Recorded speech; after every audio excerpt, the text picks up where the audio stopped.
Football Podcast. I'm Paul Stoltz, former professional kicker who spent way too much time in the offensive film room. And I'm Anthony LaFreri, an award-winning sports reporter who at this point, the only enjoyment I'm getting out of the NFL is fantasy football. Sounds like a true Cowboys fan. Currently down 28-3 as we're recording this on Monday night.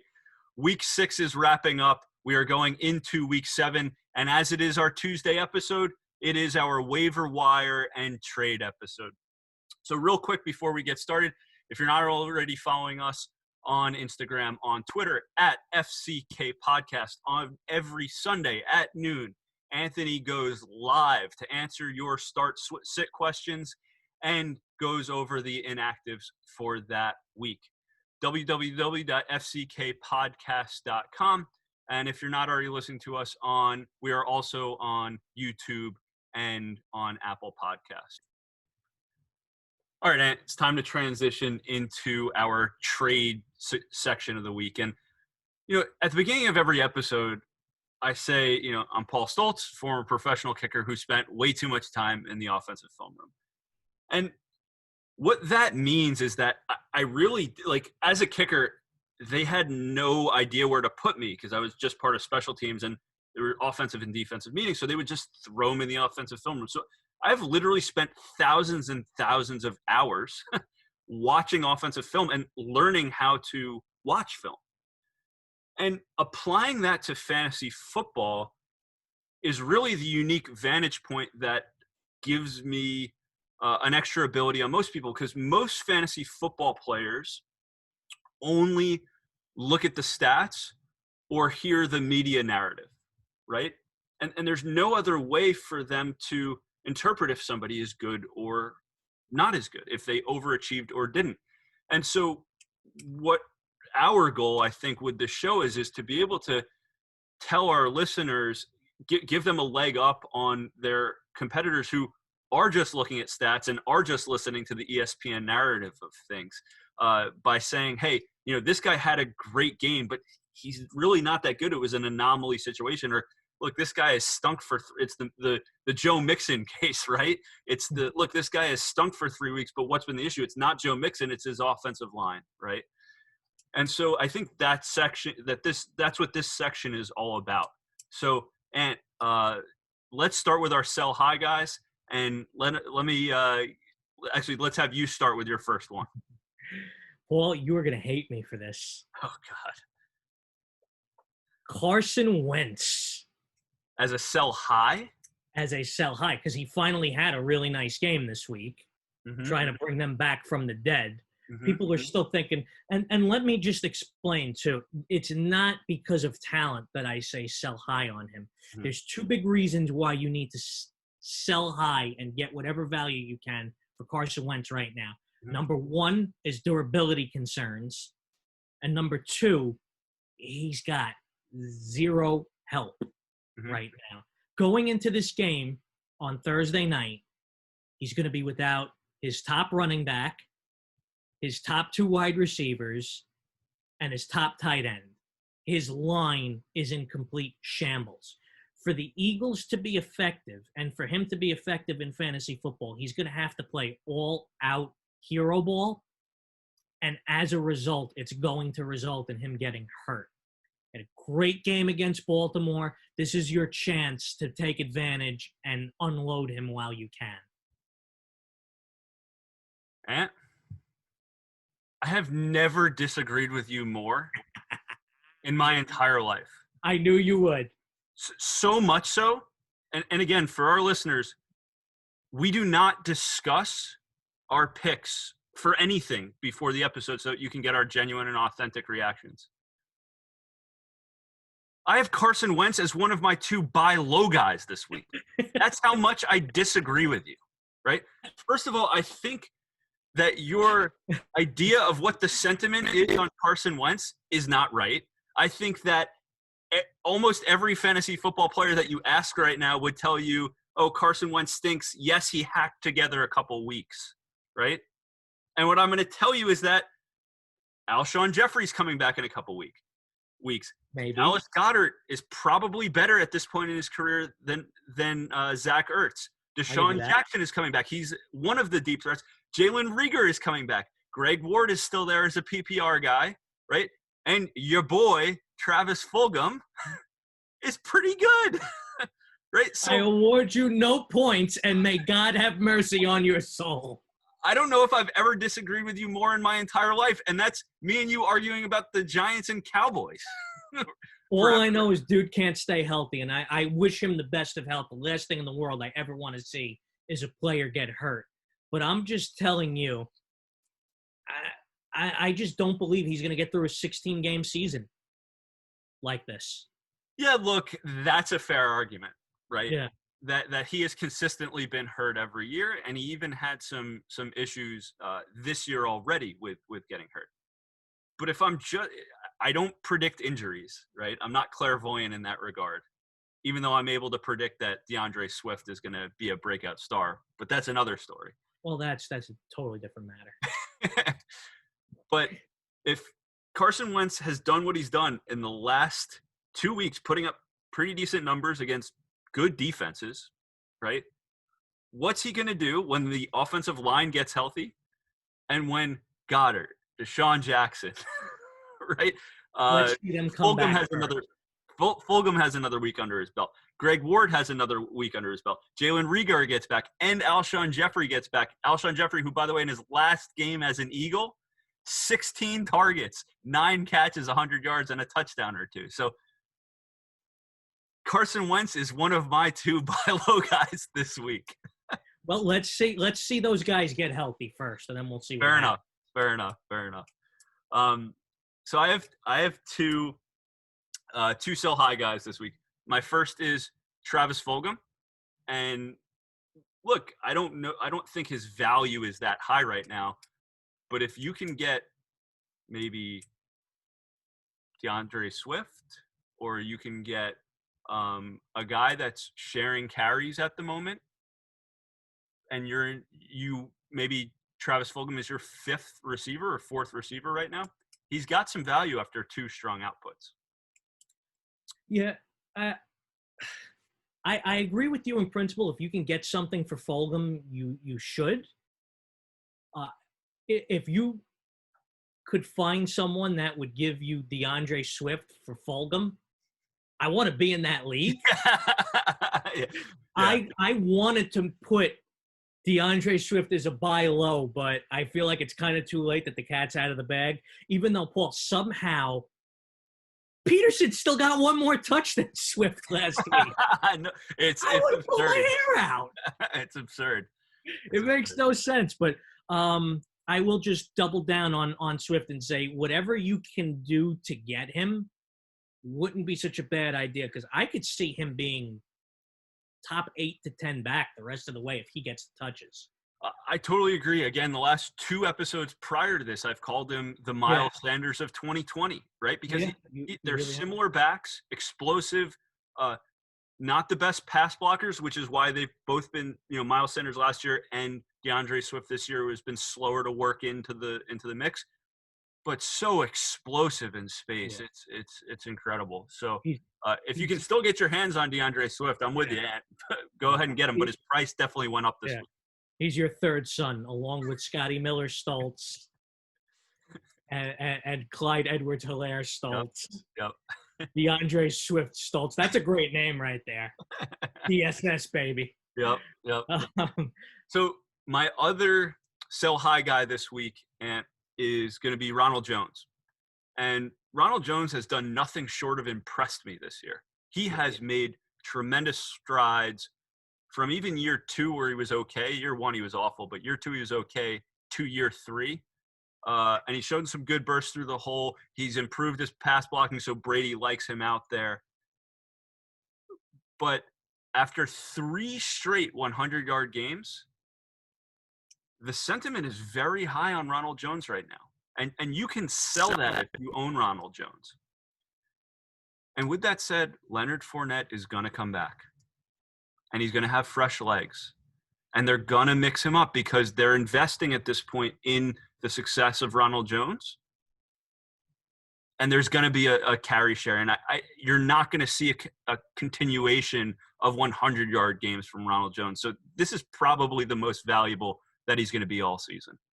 Yeah, I agree with you. You watch the line stuff more, so I'll leave the speculation of who's the better between the two of them. But shooting from the hip without really seeing much of him in Tampa Bay, I think I'd rather have Fournette going forward anyway. Yeah. I think there's a debate to be had there. I'm not sure who I would choose until I see more of Fournette in that offense, in that offense. But he does all the stuff that Ronald Jones has done. You're right, and he's probably done him better to this point in his career for sure. Mm-hmm. For sure. Mm-hmm. Who else do you have from a buy low perspective? I tell you a guy I have. I don't recall if I had him last week, but Hollywood Brown. Yeah, that's a good one. Listen, dude, his floor is between 9 and 10 points. He gets most of the targets out in Baltimore, but he hasn't had that monster game yet. He hasn't had that bomb 60 to 70-yard touchdown where he gets a week's worth of production in one catch. That's going to come. Lamar, it seems he's finally hit his stride. And, I mean, this guy's a star waiting to happen. I hate to put Matthew Berry over, but he called him the next Tyreek Hill, and it makes sense to me. Yeah, he's got a little bit to go before I anoint him the next Tyreek Hill. What Tyreek Hill did, and we said this in our preseason episodes when we were ranking receivers, what Tyreek Hill did from year, I believe it was 2 to 3 and 3 to 4 in terms of improving his route running, that's what elevated Tyreek Hill to the level that he's at now. But you're right, similar skill sets. Yeah. The other thing that I've seen with Marquis Hollywood Brown is that they're just missing. Lamar is just missing him so many times. So they're going to connect. They're going to get it sorted out. They did it last year when Hollywood Brown was a rookie. And Lamar Jackson has had to work on his pocket passing the last few weeks. I really like that one, and I think you're nailing that one. Have I redeemed myself from Wentz yet, or I got ways to go still? Because a simple I disagree would have sufficed. Fair enough, dude. Fair enough. So you're going to like this buy low. I think you're going to like this one. You know who my buy low is? Clyde Edwards-Helaire.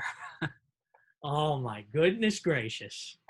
And so it's counterintuitive because he just had a 150-yard game. But the single most texted item to me this week was, what do I do about Le'Veon Bell? And what do I do about Clyde Edwards-Helaire? Right? Le'Veon Bell, of course, just being signed by the Chiefs. I think this is important to address for our audience. So first of all, let me address what I think is going to happen with Le'Veon Bell. I think Le'Veon Bell is essentially going to be what Kareem Hunt was last year for the Browns. 6 to 10 carries a game and 4 to 6 catches every game. They'll put him in the slot. They'll play 2 RB sets where they then move they'll move Le'Veon out. So they'll start with 2 in the backfield. They'll move Le'Veon out to the side, try to get a read on what type of defense the other team is playing, and then they'll work him in like that. So the reason I'm saying buy low on Edwards-Helaire is because there are people out there that think, oh, Le'Veon Bell's going to come in and it's going to be a full carry share, right? And they're going to try to just dispose of Edwards-Helaire at not pennies on the dollar, but for somebody that is, maybe getting more guaranteed touches. And so is Edwards-Helaire going to get the 25 carries that he got tonight on Monday afternoon football? No. But is he going to get 15 to 20 carries every week, the same amount of carries he was getting the last 4 weeks? Absolutely. Yeah. Paul, it's really interesting that you would consider him, and I give you a lot of credit for thinking outside the box there and having the guts to call a top 10 fantasy running back a buy low candidate. But I see where you're coming from, because there are going to be people that can panic on him here. And even if you pay 75 cents on the dollar for him, go for it. If it's 80 cents on the dollar, go for it. The only thing I'm a little worried about, and only time will tell with this, I have a hunch that Bell is going to be the goal line back, and that might be the only thing that puts a major damper on Clyde Edwards-Helaire Stults. Other than that, I'd say full systems go. Yeah, that's fair enough. Bell is going to have his own series too, just like Darrell Williams had his own series, and Bell is better than Darrell Williams. I think that's a good point, Anthony. Yeah. All right, Ant. It's time to go through our top 5 waiver wire recommendations of the week. The way we do this is Anthony first goes with his 5-4-3-2. I go with my 5-4-3-2, and then we discuss our number 1 ads in more depth. So, Ant, hit him with your 5-2 waiver wire recommendations. Rock and roll, Paul. So I got a 5 and a 5A just to kick this off. I have Austin Scott as my 5 because Miles Sanders, it's looking like he's not going to play Thursday night. 5A, I have Zach Moss because he gets the Jets. Number 4, I have Justin Herbert coming off the bye. I think he's going to continue to improve. Number 3, Justin Jackson. Really like the way he played last Monday night. He's really going to fill that Austin Eckler role well, catches the ball well, just really should be a great back going forward. Number 2, I'm going to continue with Travis Fulgum. Had another really nice game coming off that monster game the week before. Someone's got to get the targets in Philly, especially now that Zach Ertz is going to be out for a while. So roll with Fulgum. Yeah, I'm good with all those. Of course, Fulgum was my sell high guy, but you're totally right, man. If he's available, you should pick him up because even when all these guys come back, he's proven himself as a viable target for Wentz. So I'm good with it. Even if you pick him up just to trade him. Yeah. So, my number 5 this week is Marcus Johnson. The Colts have been struggling adapting to Rivers' lack of arm strength. T.Y. Hilton has still been struggling. And Marcus Johnson has adapted as this hybrid guy who can run a quick underneath route for a quick hit and then pull a double move, and Rivers will find him. So he's looked pretty decent for a few weeks. Number 4, I also like Boston Scott. If Miles Sanders even misses a game, Boston Scott can fill in and be really solid for you. Hopefully better than Alexander Madison was. My number 3 is Keelan Cole.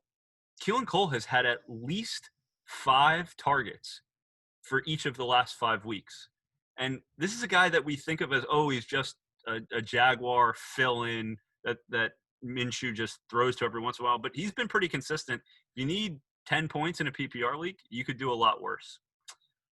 My number 2 is Dallas Goddard.